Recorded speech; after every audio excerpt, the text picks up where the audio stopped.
రాజధాని అమరావతికి రాజమార్గం సిద్ధమైంది. కాసేపట్లో సీఎం చంద్రబాబు చేతుల మీదుగా సీడ్ యాక్సెస్ రోడ్డు ప్రారంభం కానుంది.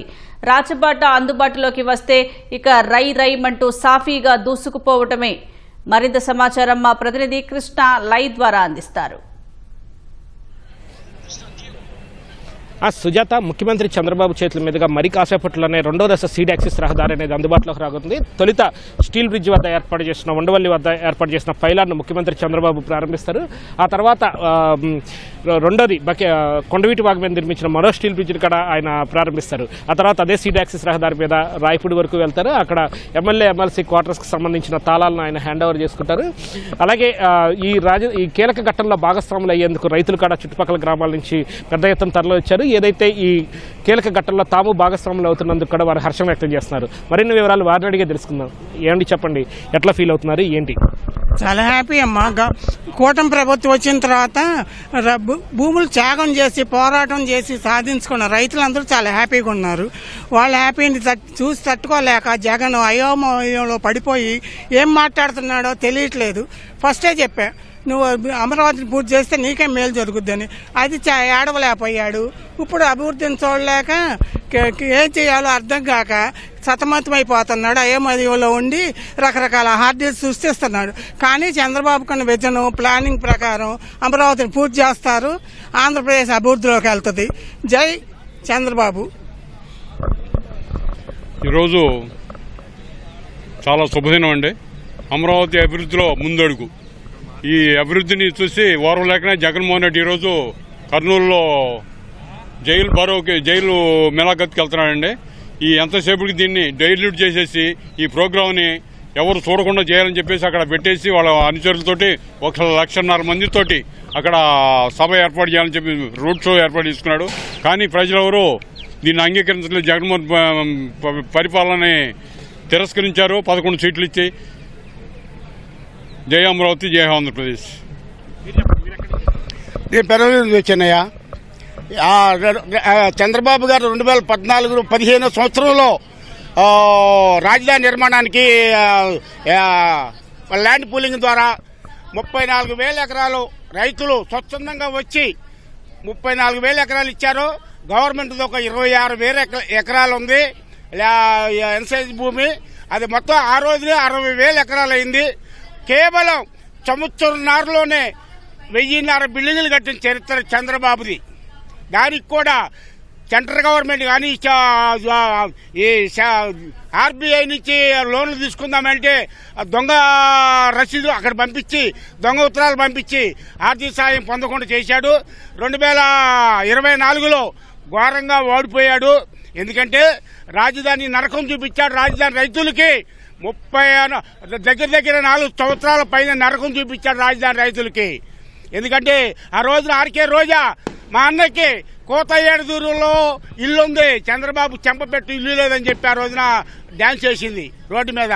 ఆ రోజు చంద్రబాబు ఇల్లు లేకపోతే మాత్రమే కేవలం 18 నెలల్లోనే సంవత్సరంన్నరలోనే 1,000 బిల్డింగ్లు నిర్మించిన చంద్రబాబు అది సిఆర్సీసీ రోడ్డు కూడా పూర్తి చేశాడు.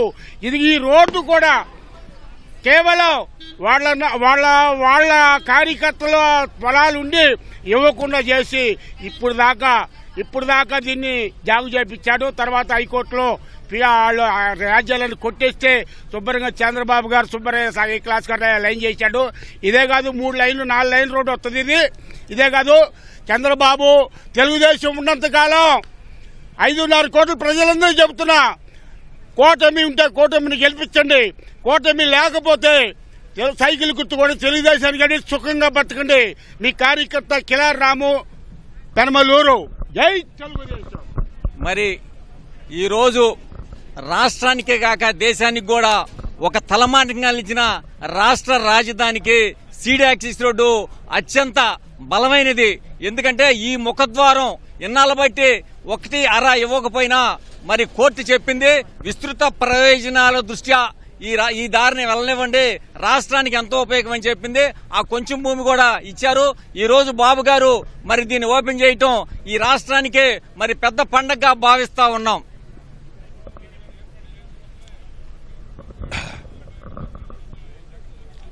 ఇవాళ కూటమి ప్రభుత్వం రావటం మాకు ఎంతో ఆనందంగా ఉంది.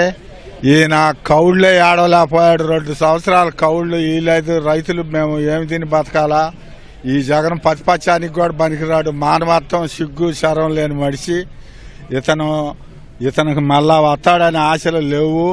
అసెంబ్లీ కడతా, ఎమ్మెల్యేలకి క్వార్టర్స్ పూర్తవుతున్నాయి, రోడ్లు పూర్తవుతున్నాయి, రాజధానిలో పోలవరం అవుతుంది, హైకోర్టు కడుతున్నారు, అసెంబ్లీ పూర్తవుతుంది. నువ్వేం చేసావయ్యా? నువ్వు కేసుల కోసం నీ బాధలు పడి మోడీ గారిని వాళ్ళని సంకల్పం పెట్టుకొని నీ కేసులు తీర్తే నువ్వు అసలు జన్మఖైదు పడిద్ది. నీ జన్మకి శివరాత్రి పండుగ లేదు. చంద్రబాబు ఎంతో చెమటోర్చి అనేక బాధలు పడి కేంద్రంతో సహకారంతో, పవన్ కళ్యాణ్ సహకారంతో రోడ్లు అభివృద్ధి ఎంతో చేస్తున్నాడు. ప్రజలారా, మనం ఇవ్వనోళ్ళు కూడా ఇవ్వండి. రోడ్లు అభివృద్ధి జరుగుతున్నాయి, చాలా పనులు జరుగుతాయి. ఇంకా 3 ఏళ్లలో మళ్ళా ఒకసారి వస్తే ఈ పనులన్నీ పూర్తవుతాయి. జగన్ గారు, నువ్వు ప్రతిదానికి నువ్వు వ్యతిరేకమే. మంచి లేదు, చెడ్డ లేదు. నువ్వు పొలాలు ఇచ్చేవాళ్ళని కూడా నీ పొలాలు ఇస్తాం. ఏమిస్తావయ్యా? నాది గుంట బ్రిడ్జి కట్టారు, నువ్వు వచ్చి ఏమిస్తావు? నువ్వు ఎవడు తీసుకుంటాడు? నువ్వు పనికిమాలిన మనిషివి, మానవత్వం లేదు. మీ నాన్నగారికి నీకు చాలా తేడా ఉంది. నువ్వు పనికి రావు. నువ్వు అసెంబ్లీకి రావు, ఏమి మాట్లాడవు. అది రద్దు అంటావు. ఆ ఉద్యోగాలు 16 ఏళ్ళు ఇప్పిస్తే అది కాదు ఇది కాదని నువ్వు దీక్షలు చేసి జనాన్ని ఏడిపించి ఆర్మని చేస్తావు. నువ్వు గంజాయి వాళ్ళకి సహకారంగా ఉంటావు. కోర్టుకు పోయిన వాళ్ళకి నువ్వు ఉంటావు. ఏంటి ఇది? నీ న్యాయమేనా? అసలు మానవత్వం ఉందా? ఇది ధర్మం కాదు. నువ్వు ప్రజలకు ఉపయోగపడేటట్టు ఉండాలా. ఇవాళ చంద్రబాబు పొగాకు కానీ, మామిడికాయల వాళ్ళకి కానీ, పొగాకు వాళ్ళకి కానీ, మరి రొయ్యల వాళ్ళకి కానీ ఎంతో ఇచ్చేస్తున్నాడు. ఎన్నో ఇళ్లు కట్టి సహకరిస్తున్నాడు. మీ చంద్రబాబు గారికి హృదయపూర్వక నమస్కారాలు. జగన్ గారు, నువ్వు మనసు మార్చుకొని ఇప్పటికైనా ప్రజలకు మేలు చేసేట్టు చెయ్యి. నీ జీవితంలో పనికి రాకుండా పోతావు. నీ మాట యాదం తప్పితే రెండోవాడి మాటేనో. నువ్వు కౌళ్ళు వేయలేదు. ఆయన వచ్చి మాకు కొత్త కౌళ్ళు 5 ఏళ్లు పెంచి మళ్ళా 2 ఏళ్లు వేశాడు. ఇంకా 5 ఏళ్లు పెంచాడు. ఇంకా 3 కౌళ్ళు వస్తాయి. రైతులందరం ఆనందంగా ఉండాం. ఈ రోడ్లు కూడా బాగా అభివృద్ధి జరుగుతున్నాయి. ఇట్లు చిత్తగించవలను. ఇది రాజధాని సీడ్ యాక్సెస్ రహదారిలో భాగస్వాములు అవుతున్న రైతులు, అలాగే స్థానికులు, ప్రజల స్పందన. కెమెరా పర్సన్ బి నాగరాజ్తో VSN Krishna, ETV news, Amaravati. ఓటు స్టూడియో.